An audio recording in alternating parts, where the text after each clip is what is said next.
Hi everyone, my name is VWilson92. Welcome back to the channel, and in this video I'll actually be talking about the answer again, which I mentioned in one of my previous videos that I purchased off Amazon. I will be doing my initial thoughts so far because last night I've actually finished chapter 1 as well as the prologue, but I didn't have the chance to do my review of my thoughts so far of this book. This is actually my first time reading a book written by David Icke, and so far I feel like he is a great author.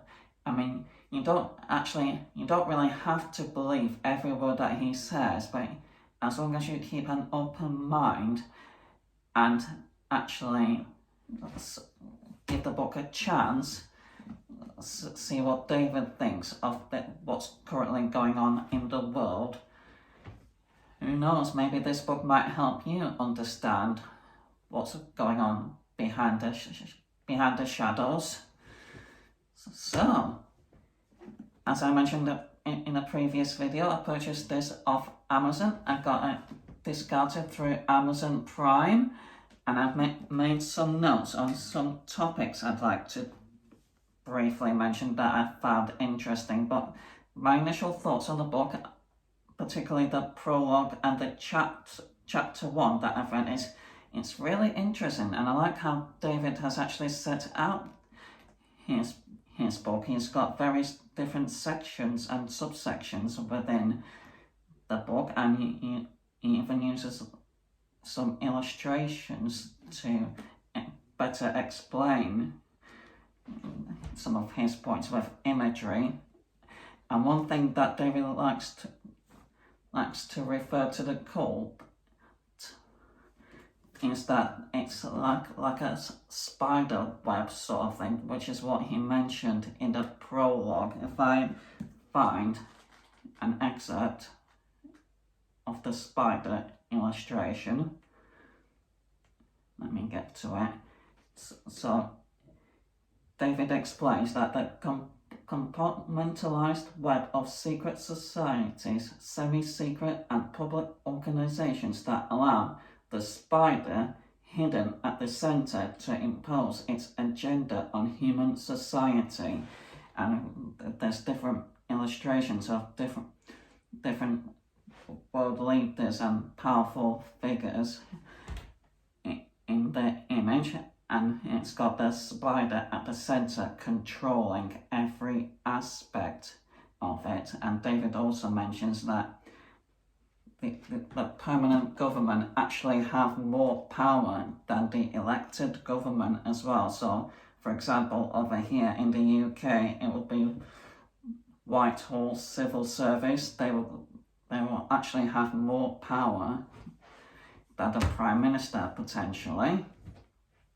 So I like that the use of that analogy. And also, before I get any further in, David also mentioned in the prologue that 85% of this book was actually written before the COVID-19 pandemic, which he believes to be a hoax. So I'm looking forward to delving deeper into the book, see what David's views are on this fake pandemic, as he likes to call it. But other sections I enjoyed, particularly in chapter 1, was a section on, let me just find it, on page 19, he says that some people's minds are made up and they don't want to change their minds. They feel like they are right and nothing will get them to change their mind. Something that my good friend Oliver Lofthouse also likes to say in his videos, in his podcasts.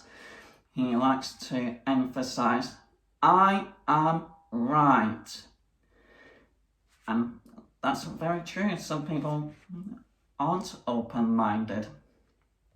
They don't want to see an alternative point of view, regardless of what it may be. So I would recommend checking out Ollie's channel. He's actually recently changed his name to Polton Real.